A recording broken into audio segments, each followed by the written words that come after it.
The public schools have been the testing ground for much of this country's social change. Brown versus the Board of Education signaled the end of racial discrimination more than 20 years ago.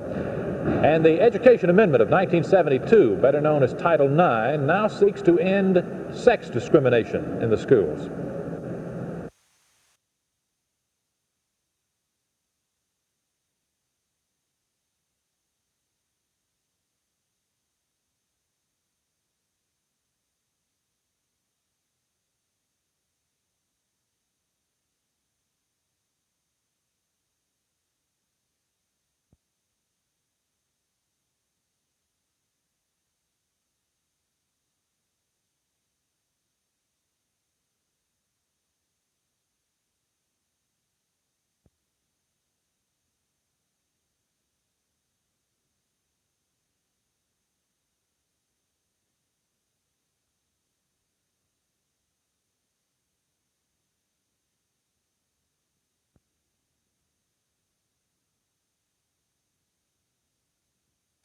I think generally speaking, the school systems, superintendents, principals, teachers, all pretty open about Title IX. Most folks don't perceive themselves as being discriminatory based on sex, and about 50% of all of those are women.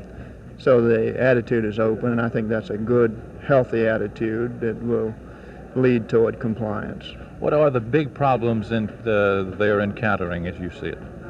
Well, the big problems, I think, initially are simply those that the regulations call for, setting up evaluation programs to take a look at the practices and policies, procedures of local school systems to make sure they're not contrary to the provisions of Title IX.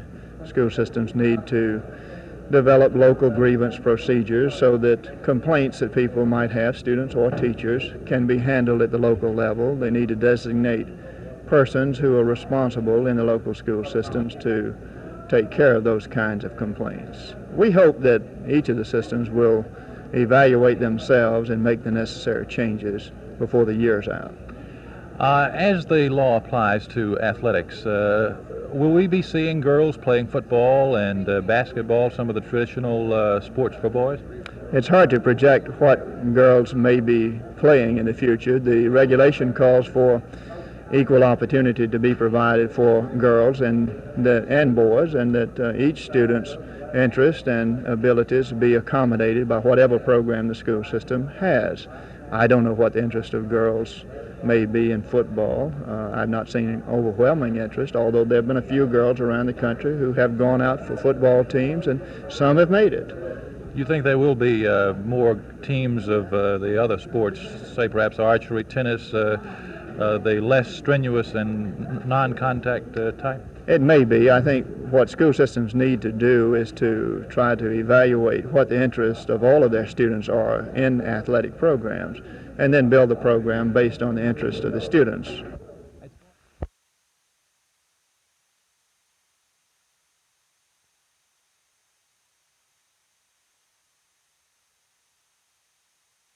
Well, our elementary schools are in full compliance at this time. We have a well-rounded physical education program, and boys and girls participate equally in all events. Our secondary schools, of course, we've got 3 years to get into full compliance, and our evaluation has not been completed at this time. But we feel, as far as our interscholastic sports, that we are moving well in the direction that we have 7 sports right now for girls where they compete among different schools. What are some of the big problems you're encountering in compliance? Finances, getting the necessary money to provide the equipment, coaches, travel expenses, and whatnot. Isn't this a frustrating thing? You have this directive that you have to do this, yet you do not have the means with which to do it? It is frustrating to some degrees, yes. Well, there's a will, there's a way. Claudia, is anything being done in your school toward compliance of the Title IX regulations? No, sir, not really. I am allowed to have programs. I do not receive a supplement at all. You're speaking of, you're being asked to be a coach. And it's all volunteer. I see. And they could care less whether I do it or not. I'm doing it because I want to do it for the girls, and that's it. What is the general attitude in the administration of schools in your area toward the law? Hesitant. sort of blindly going and not knowing in which direction. And I think it's You think it's one of the big problems, confusion? lack of communication. The men tend to be resentful, the women are being pushy, and therefore we're both standing off in our corners and not trying to meet in the middle. I see. Do you think that they're going to work this thing out as these deadlines begin to crop up? I think the deadlines, in a way, are hindering us. You know, I'm not going to do it till I have to do it. Yes, everything takes time. We just have to be patient. Will we see girls football? Well, that's not likely. What we're more likely to see in the coming years are girls' teams of basketball, track, tennis, and other non-contact sports. In some cases, boys' programs, which now exist, may suffer a bit at the expense of the girls' programs because the money problem continues to exist. Most of the school principals and athletic directors we have seen are ready and willing to comply with the law, but in some cases, there's a great deal of confusion as to just how to comply with Title IX. This is Phil Snow reporting.